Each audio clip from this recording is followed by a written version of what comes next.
Hello students, स्वागत है आपका अपने यूट्यूब चैनल में।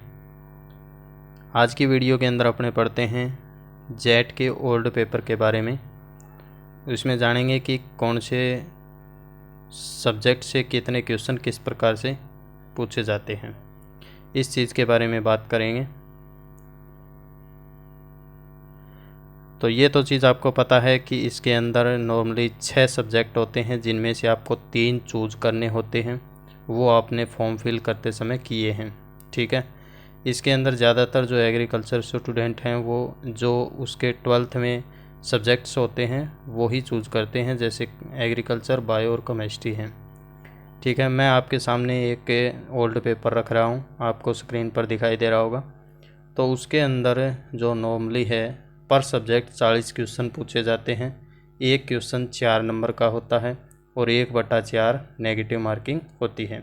यानी कि कहने का मतलब है, जैसा मान लो आपने 5 क्वेश्चन किए हैं, ठीक है, और 5 क्वेश्चन के अंदर से आपके 4 सही हैं, 4 गलत हैं और 1 सही है, ठीक है। 5 क्वेश्चन किए आपने और उसमें से 4 आपके गलत हैं, 1 सही है, तो आपका जो सही है वो मान्य नहीं होगा।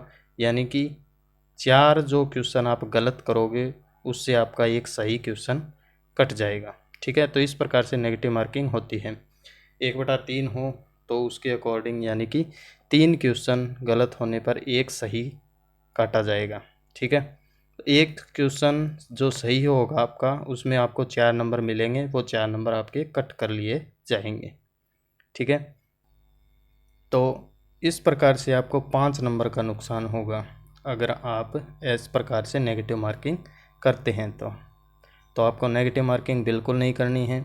जितने क्वेश्चन आपको आते हैं उसी के अकॉर्डिंग आपको करना होता है, ठीक है। तो आपको अच्छी प्रकार से क्वेश्चन को पढ़ना है। तो अभी फ़िलहाल आपके पास तैयारी के लिए टाइम पड़ा हुआ है और एग्ज़ाम जो है वो 8 अगस्त को बता रहे हैं। तो हो सकता है, नहीं भी हो सकता है, वो आगे की बात है। तो आप तैयारी रेगुलर करते रहिए और टॉपिक वाइज जो भी है सिलेबस के अंदर उसके अकॉर्डिंग आप पढ़ते रहिए अच्छे से। और एग्ज़ाम की प्रिपरेशन अच्छी करनी है और अच्छे से एग्ज़ाम को क्लियर करना है, क्वालिफाई करना है, ठीक है। तो इसके अंदर अपने जानते हैं कि नॉर्मली जो टॉपिक्स हैं आपके एग्रीकल्चर के, उसके बारे में डिस्कस करेंगे कि कौन से टॉपिक्स में से कौन सा क्वेश्चन किस प्रकार से आ सकता है। तो आपको इन क्वेश्चनों के अकॉर्डिंग आपने तैयारी देखनी है कि किस प्रकार की आपकी तैयारी है और कितनी आपको तैयारी करने की आवश्यकता है। और अगर आपके क्वेश्चन मान लो इसमें 40 क्वेश्चन हैं एग्रीकल्चर के और आप कितने सही कर पाते हो, आपको तुक्के नहीं मारने हैं इसके अंदर, ठीक है। जितने आप कर सकते हो उतने क्वेश्चन आपको सही प्रकार से करने हैं। अगर तुक्के मारोगे तो आपके जो सही किए हैं आपने क्वेश्चन वो भी गलत हो सकते हैं। तो इस चीज़ का आपको ध्यान रखना है, ठीक है। तो आज की वीडियो शुरू करते हैं अपने। जैसे आपको स्क्रीन पर दिखाई दे रहा है, इसके अंदर क्वेश्चन हैं, ऑप्शन हैं और उनका आंसर भी सामने दिया हुआ है, ठीक है। यहाँ पर ये आपको क्वेश्चन दिखाई दे रहा है, ये इसके ऑप्शन है नीचे और यहाँ पर इसका आंसर भी दिया हुआ है। सभी क्वेश्चन का आंसर यहाँ पर दिया हुआ है। तो मैं आपको क्वेश्चन बता रहा हूँ और उसका थोड़ा बहुत डिस्क्रिप्शन बताऊँगा कि इसका आंसर ऐसा है तो क्यों है, ठीक है। तो इसमें फर्स्ट जो क्वेश्चन है, कुसुम के बीज में तेल की मात्रा यानी परसेंटेज के अंदर होती है तेल की मात्रा, वो कितनी होती है? कुसुम के बीज के अंदर कितनी होती है, ठीक है।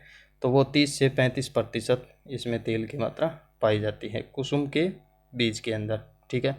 तो सूरजमुखी के तेल के अंदर भी मात्रा पूछी जा सकती है। सूरजमुखी का तेल जो है वो किस काम आता है? ज़्यादातर जो हार्ट पेशेंट होते हैं उनको दिया जाता है।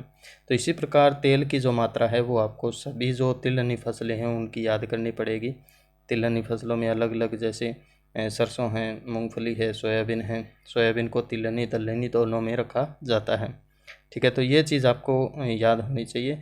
तो तेल की जो मात्रा है और प्रोटीन की जो मात्रा है, दलहनी फसलों में प्रोटीन की मात्रा है, वो पॉइंट आपको अच्छी प्रकार से पढ़ना पड़ेगा, ठीक है। आगे है अंधी गुड़ाई, ब्लाइंड होइंग। अंधी गुड़ाई का मतलब होता है कोई भी फसल बोने के बाद में, ठीक है, उसकी सोइंग हो चुकी है, सोइंग होने के बाद में अगर अपने उसके अंदर जुताई करते हैं, नॉर्मली जुताई अपने बुआई से पहले करते हैं, फसल की बुआई नहीं हुई है फिर जुताई करते हैं, तो इसके अंदर अंधी गुड़ाई का मतलब ये होता है कि बुआई करने के बाद में जो जुताई वगैरह होइंग की जाती है उसको अंधी गुड़ाई कहते हैं। तो ये कौन सी फसल में की जाती है? तो मुख्य रूप से गन्ने के अंदर की जाती है। आलू और गन्ना दोनों में की जाती है, पर मुख्य रूप से गन्ने के अंदर की जाती है, ठीक है। अगर इसके अंदर मान लो गन्ना नहीं आया है, आलू ऑप्शन आपको दिया हुआ है, तो आपको आलू सही करना है। आलू गन्ना दोनों दिए हैं तो गन्ना सही करना है, और गन्ना अगर अकेला है ऑप्शन में तो गन्ना सही होगा, ठीक है। तो ये चीज़ आपको कॉन्सेप्ट क्लियर होना चाहिए कि अंधी गुड़ाई होता क्या है, कब करते हैं इसको, कौन सी फसल में करते हैं। तो इन दोनों फसलों में ये की जाती है प्रोसेस, ठीक है। तो ये जो टॉपिक है अंधी गुड़ाई वाला, तो इसके अंदर आपको यानी विभिन्न फसलों के अंदर होने वाली प्रोसेस आपको पता होनी चाहिए। जैसे धान में बुसनिंग की जाती है, ठीक है, और जैसे गन्ना है उसमें अंधी गुड़ाई हो गई, मूंगफली है, ठीक है, उसके अंदर पैकिंग स्टेज वगैरह जो हैं, स्टेजेस के नाम भी आपको क्लियर याद होने चाहिए, क्योंकि आगे इसमें एक क्वेश्चन आया हुआ भी है स्टेज के बारे में, तो वो चीज़ें आपको क्लियर होनी चाहिए, ठीक है। तो यानी जो अलग अलग फसलों के अंदर जो प्रोसेस की जाती है, यानी जो क्रियाएं की जाती हैं, वो क्रियाओं के नाम आपको पता होना चाहिए। आगे है भारत की औसत वर्षा। ये वार्षिक वर्षा है, यानी एक साल के अंदर कितनी होती है, तो इसमें 1190 mm होती है। ये आपको याद रखना है, 1190 mm, ठीक है। वातावरण में CO2 की मात्रा कितनी होती है? वातावरण के अंदर CO2 कितनी है, तो 0.03% है। और मृदा के अंदर, सॉइल के अंदर अगर बात करें तो 0.3% पाई जाती है। 0.3%, यानी ये ज़्यादा होती है, मिट्टी में ज़्यादा होती है, वायुमंडल में CO2 की मात्रा कम होती है। ये चीज़ आपको याद रखनी है। मेथी का वैज्ञानिक नाम क्या होता है? तो मेथी का वैज्ञानिक नाम ट्राइगोनेला फोइनम ग्रेइकम होता है। आगे ग्रेइकम और आएगा इसके, ठीक है। तो ट्राइगोनेला फोइनम ग्रेइकम होते हैं, ठीक है। तो बोटनिकल नाम आपके जितने भी क्रॉप्स हैं उन सभी के बोटनिकल्स नाम आपको याद होने चाहिए, ठीक है, क्योंकि बोटनिकल नेम में से 1 या 2 क्वेश्चन ज़रूर पूछे जाते हैं, कन्फर्म आएगा। गांठ गोभी बोई जाती है, ठीक है, इसी क्रम में अपने क्वेश्चन कर रहे हैं। गांठ गोभी कब बोई जाती है, यानी ये +1 एग्रीकल्चर की बुक के अंदर अच्छी प्रकार से दिया हुआ है कि गांठ गोभी कब बोई जाती है। तो गांठ गोभी का जो सीजन होता है वो मुख्य रूप से रबी का सीजन होता है। तो रबी यानी सर्दियों के अंदर गांठ गोभी बोई जाती है, ठीक है। आगे इसके अंदर नीचे क्वेश्चन दे रखे हैं, जैसे यहाँ पर अपने बात करें 6 नंबर क्वेश्चन की, राजस्थान में कितने कृषि विश्वविद्यालय हैं? कितने कृषि विश्वविद्यालय हैं? तो इसके अंदर अपने 5 हैं, पहले 3 थे, जयपुर और जोधपुर और कोटा हैं, वो नए बने हैं। अभी फ़िलहाल 5 हैं, जयपुर, जोधपुर, कोटा और उदयपुर, बीकानेर, ठीक है। तो 5 हैं, इसका आंसर सही 5 होगा। स्टूलिंग किस फसल में प्रचलित प्रवर्धन विधि है? स्टूलिंग जो होता है वो अमरूद के अंदर होता है, ठीक है, ये आपको पता होना चाहिए। प्रवर्धन यानी प्रोपेगेशन मेथड का एक आपके लेसन है +2 एग्रीकल्चर में। तो उन सभी के अंदर कौन कौन से फल वृक्षों में कौन सी विधि प्रयुक्त की जाती है उस चीज़ का आपको पता होना चाहिए, ठीक है। तो यानी स्टूलिंग या माउंट लेयरिंग जो होती है, दोनों एक ही नाम है, तो वो अमरूद के अंदर की जाती है। आप उसमें देख सकते हो, यानी कि इस प्रकार से पौधा है तो उसकी जो शाखा है उस प्रकार से ला करके एक माउंट सा बना करके इस प्रकार से, और उससे नया पौधा तैयार करना स्टूलिंग या माउंट लेयरिंग कहलाता है। लेयरिंग की विधि है ये कि, ठीक है। संकर बैंगन में बीज दर कितनी होती है? बैंगन में बीज दर कितनी है? तो संकर की जो होती है नॉर्मल 250 ग्राम से 250 ग्राम पर हेक्टेयर होती है, और जो नॉर्मल जो बैंगन की बीज दर होती है वो 400 से 500 ग्राम होती है। ठीक है, तो ये सीड रेट अभी आपको याद होनी चाहिए सभी फसलों की, क्योंकि नॉर्मल इसमें कोई सी भी फसल आपके जो सिलेबस में लगती है उनमें सीड रेट पूछी जा सकती है, तो सीड रेट आपको अच्छी प्रकार से याद रखनी है। फूलगोभी में व्हीपटेल रोग, तो व्हीपटेल जो रोग होता है वो मोलिब्डेनम की कमी के कारण होता है, और ये एक न्यूट्रिएंट के कमी के कारण होने वाला रोग है।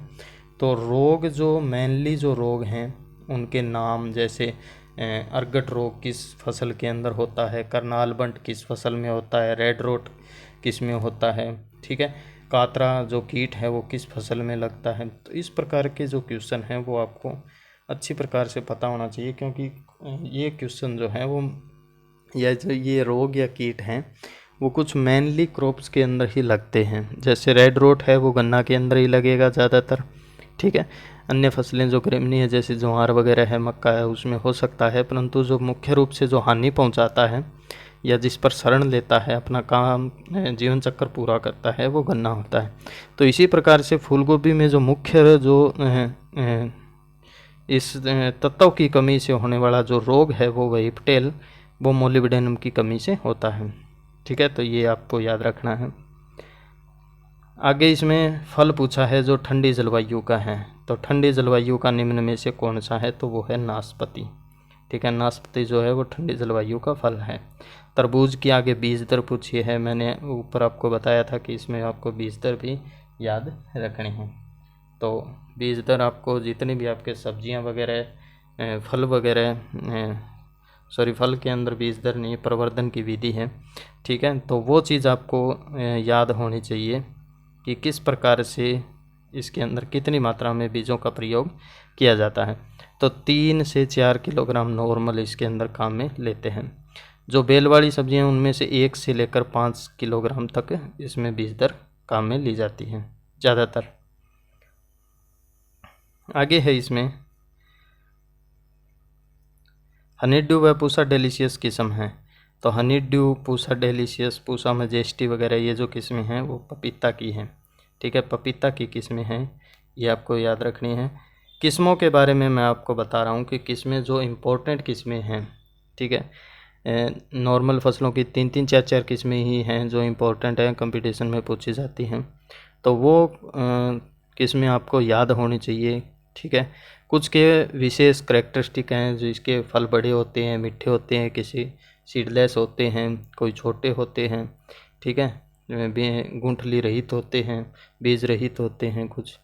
तो इस प्रकार की जो वेराइटीज़ हैं, तो वो जिनमें स्पेसिफिक जो करैक्टर्स पाए जाते हैं वो आपको अच्छी प्रकार से याद होनी चाहिए, क्योंकि ये इस प्रकार से कंपटीशन में पूछी जाती है, जिनका स्पेसिफिक कोई रोल हो, कोई विशेष क्लाइमेट के अंदर उगने वाली हो, कोई कम पानी में उगने वाली हो, ठीक है, कोई जैसे सेलाइन सॉइल के अंदर उगने वाली हो, ठीक है, इस प्रकार से आपको याद रखनी है। तो जिनका स्पेसिफिक करैक्टर है किसी भी वैरायटी का, या कोई प्रोडक्शन ज़्यादा देने वाली हो, ठीक है, कोई प्रोसेसिंग के लिए लगाई जाने वाली हो, किसी के अंदर कुछ एक्टिव इंग्रेडिएंट जो है वो अच्छी मात्रा में पाया जाता है, वो किस्म हो, तो उन किस्म को आपको याद करना है। आगे इसमें देखा है फसलों को पाले से बचाने के लिए सल्फ्यूरिक अम्ल कितने प्रतिशत प्रयोग किया जाता है। तो सल्फ्यूरिक अम्ल ये आपको पता होना चाहिए, +1 एग्रीकल्चर के अंदर आया हुआ है कि H2SO4 का छिड़काव करते हैं अगर फसल के अंदर पाले के संकेत हैं तो, ठीक है। तो 0.1% जो सांद्रता का घोल है वो प्रयोग किया जाता है। ये अच्छी प्रकार से आप याद रख लेना, बहुत सारे कंपटीशन के अंदर पूछी जाती है ये चीज़, ठीक है। गाय की सबसे अधिक दूध देने वाली भारतीय नस्ल कौन सी है। गाय की सबसे अधिक दूध देने वाली भारतीय नस्ल पूछी गई है। इसमें भारतीय नस्ल अगर पूछता है तो वो साहिवाल होगी, ठीक है, और जैसे टोटल पूछे तो होलिस्टीन फ्रीजियन होगी, ठीक है। तो इसमें जैसे यहाँ पर दे रखा है सी ऑप्शन दे रखा है, और साहिवाल जो है याद रख लेना, ये थोड़ा कंफ्यूजिंग है चीज़। जैसा मैंने आपको बताया कि भारतीय अगर पूछे तो वो साहिवाल होगी, टोटल पूछे कि टोटल वर्ल्ड के अंदर कौन सी गाय सबसे ज़्यादा दूध देती है, तो वो होलिस्टेन फ्रीजियन होगी। ठीक है, तो अगर भारतीय में पूछे तो साहिवाल है, टोटल पूछे यानी वर्ल्ड के अंदर ऐसी कौन सी गाय की नस्ल है जो सबसे ज़्यादा दूध देती है, तो वो होलिस्टेन फ्रीजियन यानी HF होगी। HF भी नाम आ सकता है, तो वो चीज़ आपको याद रखनी है। 24 नंबर क्वेश्चन है, ऊपर की तरफ देखते रहिए। खालिस्तान मुर्गी की द्विप्रयोजनी नस्ल है। द्विप्रयोजनी यानी ड्यूल पर्पज, दोनों चीज़ों के लिए, यानी कि मांस के लिए भी और अंडे के लिए भी। ठीक है, तो ऐसी नस्ल कौन सी है? रोड आइलैंड रेड है। ठीक है, तो ये चीज़ आपको, इनके प्रॉपर्टीज़ आपको याद होनी चाहिए। जैसे रोड आइलैंड रेड है वो द्विप्रयोजनी ड्यूल पर्पज है। रेड कॉर्निश होती है वो मांस के लिए पाली जाती है। वाइट लेग होन होती है वो सबसे ज़्यादा अंडे उत्पादन करती है। ठीक है, पश्मीना नस्ल है। पश्मीना किसकी नस्ल है? तो यह बकरी की नस्ल है। ठीक है, नस्ल के बारे में सीधा सा क्वेश्चन पूछा जाता है, जैसे सीधा पूछ लिया जाफराबादी किसकी नस्ल है, तो जाफराबादी भैंस की नस्ल है, भारी नस्ल है। ठीक है, ये जो नस्ल आपकी लगती है, बकरी है, भेड़ है, गाय, भैंस, ऊँट है, तो उनकी जो स्पेशल जो करेक्टरिस्टिक हैं उनके, कि यानी कि जैसे बकरी है कि इसके अंदर नर जो बकरे होते हैं उनके अंदर दाढ़ी पाई जाती है, तो वो विट्ठल की एक तरीके से गुण है उसका। ठीक है, विशेषता है उसकी। शहरों के अंदर पाली जाने वाली, यानी घरों के अंदर भी पाल सकते हैं नॉर्मल, वो बारबरी होती है। ठीक है, इस प्रकार के जो करेक्टरिस्टिक हैं इनके, जैसे मुर्रा के अंदर जलेबी आकार के सींग पाए जाते हैं, सुरती के जो सींग है वो दंती आकार के होते हैं। ठीक है, सबसे मीठा जो दूध होता है वो साहिवाल नस्ल का होता है। सबसे ज़्यादा वसा वाली भदावरी होती है। तो इस प्रकार की जो करेक्टरिस्टिक है वो आपको अच्छी प्रकार से याद होनी चाहिए। ठीक है, ये सभी जो नस्लें होती हैं, गाय, भैंस, भेड़, बकरी, ऊँट, उन सभी नस्लों के बारे में आपको पता होना चाहिए। उनके ओरिजिन पहले से पता होना चाहिए। ठीक है, और उनके जो करेक्टर्स हैं, ज़्यादा दूध देती है या नहीं देती है, कम देती है, इसके बैल क्या काम आते हैं। जैसे गाय की नस्ल है उसमें कुछ बैल दौड़ने के काम आते हैं, बोझा ढोने के लिए काम में लिए जाते हैं।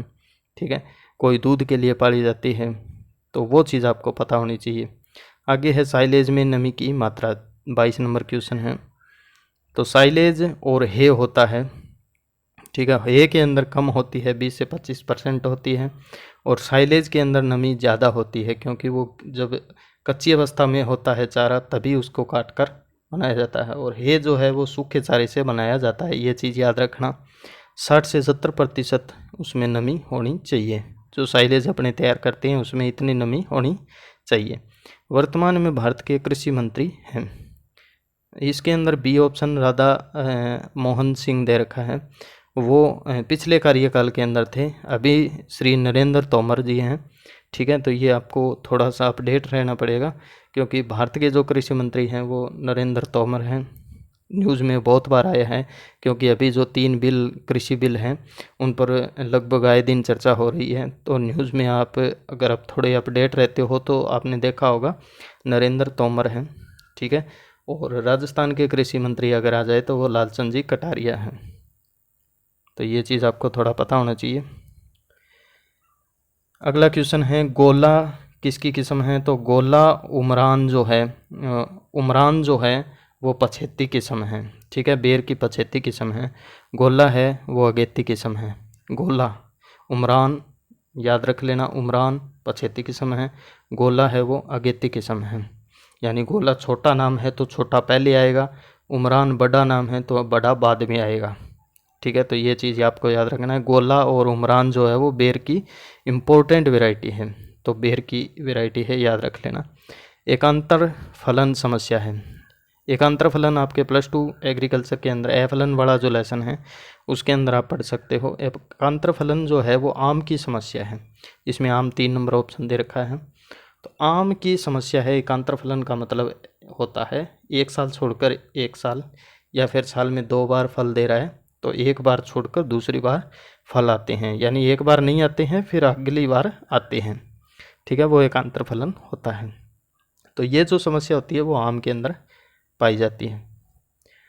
बूंद बूंद सिंचाई सबसे अधिक उपयोगी है। तो बूंद बूंद जो सिंचाई है यानी ड्रिप सिस्टम जो है वो फल वाली फसलों के लिए होता है, क्योंकि जो फल वाली फसलें होती है वो दूर दूर लगाई जाती हैं। ठीक है, तो खाद्यान्न फसलें दे रखी है इसमें बी ऑप्शन। खाद्यान्न फसलों में नहीं काम में ले सकते क्योंकि खाद्यान्न फसलों को अपने पास पास बोते हैं, तो ड्रिप कहाँ काम में लेंगे। सरसों है, ठीक है, सरसों तिलहनी फसल है वो भी पास में बोते हैं। सब्जियां हैं, सब्जियां भी पास में ही बोते हैं, जैसे टमाटर है, अपने आलू हैं, तो उसमें ड्रिप काम में नहीं ले सकते। तो जो फल वाली जो फसलें होती है, जैसे छोटी फल वाली, जैसे अमरूद हो गया, किन्नू हो गया, संतरा हो गया, ठीक है, ये जो फल वृक्ष वाले हैं तो उनमें ड्रिप सिस्टम काम में लिया जाता है। तो ये चीज़ आप याद रख लेना कि बूंद बूंद जो है वो सर्वाधिक फल वाली फसलों के अंदर काम में लिया जाता है, और जो फुहारा होता है वो खाद्यान्न फसलों के अंदर काम में लिया जाता है, क्योंकि जो खाद्यान्न फसलें होती है वो छोटी होती हैं, पास पास बोई जाती हैं। पहाड़ी क्षेत्रों के अंदर पूछा जाए तो फुहारा होगा। ठीक है, राजस्थान के अंदर जो माइक्रो इरिगेशन जिसको बोलते हैं, सूक्ष्म सिंचाई विधि जो है वो फुहारा सी विधि काम में ली जाती है, क्योंकि राजस्थान का जो ज़्यादातर इलाका है वो पहाड़ी है। ठीक है, एक तरीके से मान लो उबड़ खाबड़ है। ठीक है, मानव आहार में प्रतिदिन सब्जियों की आवश्यकता तो 300 ग्राम होती है, ये याद रख लेना। यानी सब्जियां जो एक दिन के अंदर चाहिए मानव आहार में 300 ग्राम चाहिए होती है। एप्पल मॉस्कस एस्कुलेंटम वानस्पतिक नाम किसका है, तो वो भिंडी का है। ठीक है, तो ये चीज़ आपको याद होनी चाहिए, मैंने बताया था पहले ही। बॉटनिकल नेम आपके सभी जो जितनी भी सब्जियां हैं, खाद्यान्न फसलें हैं, नकदी फसलें हैं, तिलहनी दलहनी जितनी भी फसलें हैं, चारा फसलें हैं, और फल वाली जितनी भी हैं क्रॉप्स, नॉर्मली 60-70 होंगी टोटल सारी, तो उन सभी के बॉटनिकल नेम फैमिली, ठीक है, सभी पूरी अच्छी प्रकार से याद होनी चाहिए। तो इनमें कई बार ये भी चीज़ें पूछ ली जाती है भिंडी कौन सी फैमिली या कुल का पौधा है, तो ये चीज़ आपको पता होनी चाहिए। तो एप्पल मॉस्कस एस्कुलेंटम जो है वो भिंडी का बॉटनिकल नेम है। जैम में कुल घुलनशील ठोस पदार्थ की मात्रा होती है, जैम के अंदर TSS कितना होता है, तो 65 से 68% होता है। ठीक है, 65 से 68%, यानी 68 होता है, जेली के अंदर 65 होता है। ठीक है, तो ये चीज़ आपको याद होनी चाहिए। ये +2 के अंदर आपके आया हुआ है। गांठ को भी बोई जाती है, ये क्वेश्चन आपने कर लिया, रबी मौसम में बोई जाती है। ठीक है,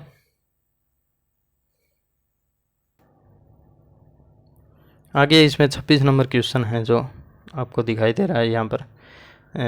राजस्थान में मुर्गी पालन में अग्रणी जिला कौन सा है, तो मुर्गी पालन और अंडा उत्पादन में अजमेर है। याद रख लेना, मुर्गी पालन और अंडा उत्पादन में। ठीक है, जहाँ पर मुर्गी ज़्यादा पाली जाएगी वहाँ पर अंडे भी होंगे, क्योंकि मुर्गियाँ ही अंडे देती हैं। ठीक है, और इंडिया के अंदर पूछे तो आंध्र प्रदेश है, तो ये चीज़ आप याद रख लेना। खुरपक्का मुँह पक्का बीमारी का कारण क्या है, तो वो वायरस है, यानी FMD। खुरपक्का मुँह पक्का भी नाम आ सकता है, FMD भी आ सकता है, फुट एंड माउथ डिजीज़ भी आ सकता है। तो इसके आपको हिंदी और इंग्लिश दोनों में नाम याद होने चाहिए। तो FMD जो है वो वायरस जनित रोग है। तो जो पशुपालन के अंदर आपके डिजीज़ लगती हैं पशुओं के अंदर होने वाली, उनके बारे में आपको पता होना चाहिए कि इनके टीके कब लगाए जाते हैं, किससे फैलता है ये रोग, पशु के कौन से अंग को सबसे ज़्यादा प्रभावित करता है, तो इन चीज़ों के बारे में आपको पता होना चाहिए। मुर्गी के शरीर का तापक्रम होता है, आगे तापक्रम पूछ रखा है, तो नॉर्मल जो इसका तापक्रम है वो 105 से 160 डिग्री फ़ारेनहाइट होता है।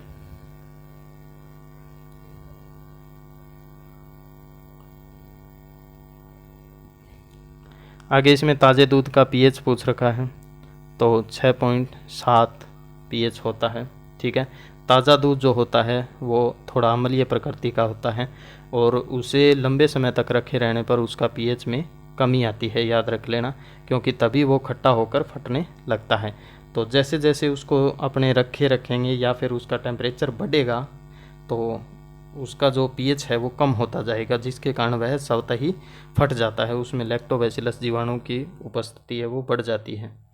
ठीक है, गाय में गर्भावधि होती है। गर्भावधि का मतलब होता है निषेचन के बाद। ठीक है, जब बच्चा भ्रूण के अंदर बनना शुरू हो जाता है और जब बच्चा बाहर निकलता है, ठीक है, तो कितने दिन का टाइम लेता है, तो वो 182 डेज का टाइम लेता है और भैंस के अंदर 310 दिन होता है, ठीक है। तो ये चीज़ आपको याद रखनी है, किस पशु के अंदर कितने दिन होते हैं, गाय भैंस भेड़ बकरी के अंदर गर्भावधि काल, ठीक है।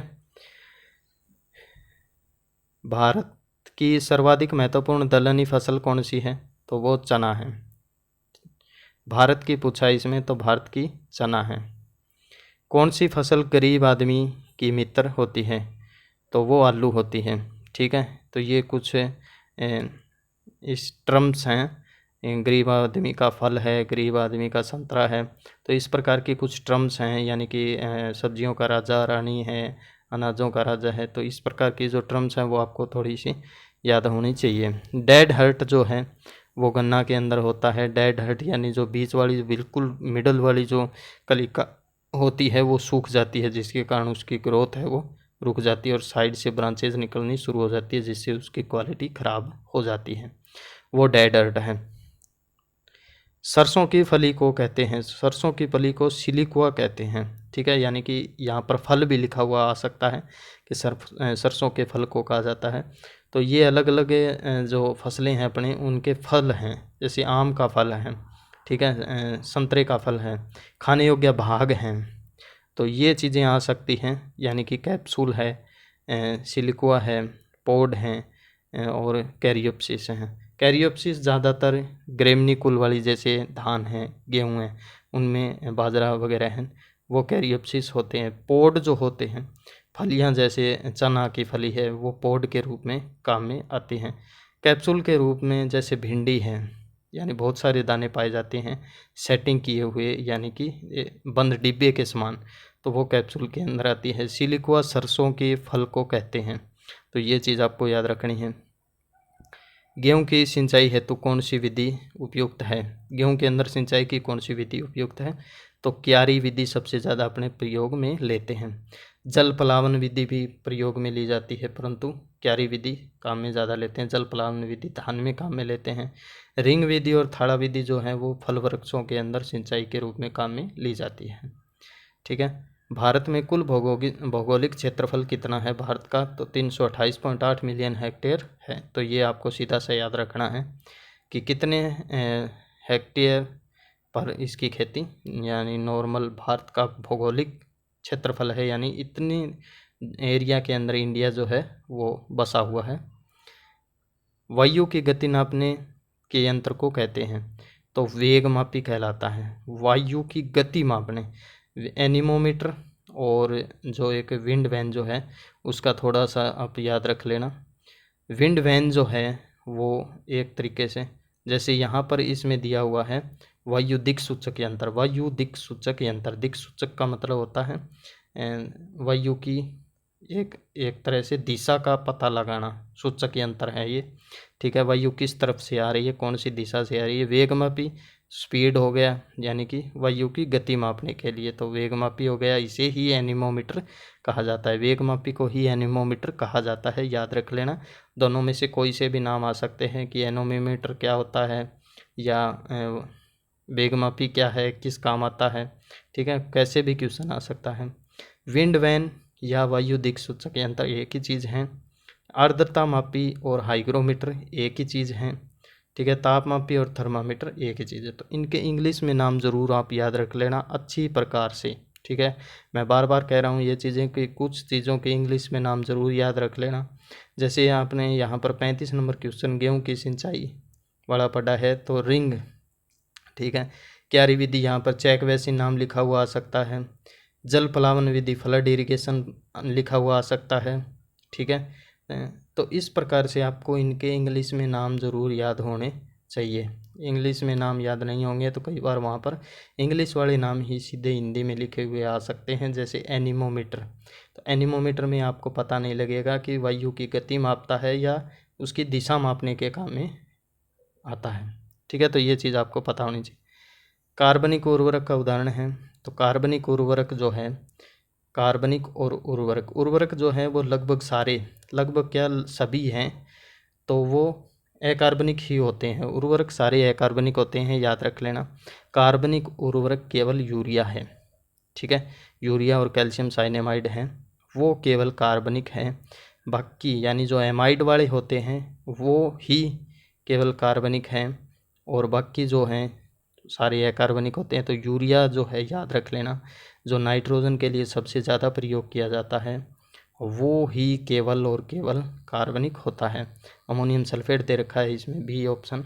तो बी जो है वो धान के अंदर सबसे ज़्यादा प्रयुक्त किए जाने वाला उर्वरक है, ठीक है। अमोनियम क्लोराइड दे रखा है, तो अमोनियम क्लोराइड युक्त जो उर्वरक होते हैं उनका प्रयोग कभी भी आलू है, गन्ना है, चाय, कॉफ़ी, इन फसलों के अंदर नहीं करना चाहिए, क्योंकि क्लोराइड के कारण उनकी क्वालिटी कम हो जाती है। तो यूरिया इसमें आंसर सही होगा। यूरिया याद रख लेना, यूरिया और कैल्शियम साइनेमाइड जो है वो कार्बनिक उर्वरक हैं। तो ज़्यादातर यूरिया ही पूछा जाता है, कैल्शियम साइनेमाइड बहुत ही कम आता है, क्योंकि वो एग्रीकल्चर के अंदर यूज नहीं होता है, यानी कि फील्ड में काम में नहीं लिया जाता है, ओनली लैब वगैरह में काम में लिया जाता है, तो उसका यूज़ बहुत कम है। तो यूरिया याद रख लेना, यूरिया एकमात्र ऐसा है जो कार्बनिक उर्वरक है, और यूरिया संश्लेषण के दौरान बायूरेट बनता है, ठीक है। बायूरेट, यूरिया का सूत्र होता है NH2CONH2, और बायूरेट का सूत्र होता है NH2CONH2, ठीक है। और 1.5% से ज़्यादा बायूरेट यूरिया में नहीं होना चाहिए। अगर इससे ज़्यादा होगा तो वो फसलों पर और मृदा पर विपरीत प्रभाव डालेगा, ठीक है। अगला क्वेश्चन है, किस फसल को चारे का राजा कहा जाता है? तो चारे का राजा, तो राजा जो है वो बरसीम है, और रानी जो है वो रिचका होता है, ठीक है। तो ये मैंने आपको पहले ही बता दिया है कि जो राजा रानी है वो चीज़ें आपको, यानी कि फसलों से संबंधित कुछ टर्म्स हैं वो आपको याद होनी चाहिए। तम्बाकू में कौन सा एल्केलॉइड होता है? तो वो निकोटीन होता है, ठीक है। तो ये चीज़ आपको याद होनी चाहिए कि कौन सी फसल में कौन सा एल्केलॉइड पाया जाता है। जैसे सफ़ेद मूसली में सेपोनिन पाया जाता है, ठीक है। नीम के अंदर एजाडिरेक्टिन पाया जाता है, ठीक है। तो इस प्रकार से आपको पता होना चाहिए कौन सी फसल में लाभदायक एल्केलॉइड है या हानिकारक एल्केलॉइड पाया जाता है, वो चीज़, ठीक है। तो ये इस प्रकार से 40 क्वेश्चन थे एग्रीकल्चर के जो मैंने आपको यहाँ पर दिखाए हैं। आप सभी क्वेश्चन को लिख भी सकते हैं, इनको याद भी कर सकते हैं। इसकी PDF मैं नीचे डिस्क्रिप्शन में डाला हूँ, वहाँ से आप डाउनलोड भी कर सकते हैं इसको। आगे इसमें साइड में जीव विज्ञान बायोलॉजी का पेपर है, वो आप देख सकते हो और इन क्वेश्चन को आसानी से लिख सकते हो, पढ़ सकते हो, ठीक है। मैं केवल एग्रीकल्चर का आपको करवा रहा हूँ। तो इस वीडियो को आप रोक करके ये क्वेश्चन लिख सकते हो, ठीक है। मैं नीचे की तरफ जा रहा हूँ। इसमें बहुत सारे क्वेश्चन जो हैं वो एग्रीकल्चर से संबंधित ही हैं, ठीक है। तो ज़्यादा कोई दिक्कत वाली बात नहीं है, आप आसानी से इन क्वेश्चंस को सोल्व कर सकते हैं।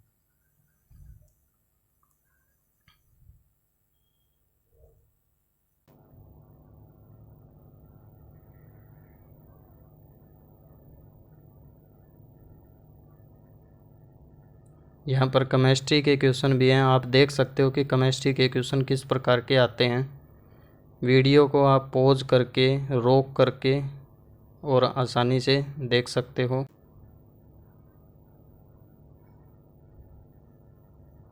इन क्वेश्चन को आसानी से आप समझ करके और इनके आंसर करने की कोशिश करना, ताकि आपकी प्रैक्टिस हो।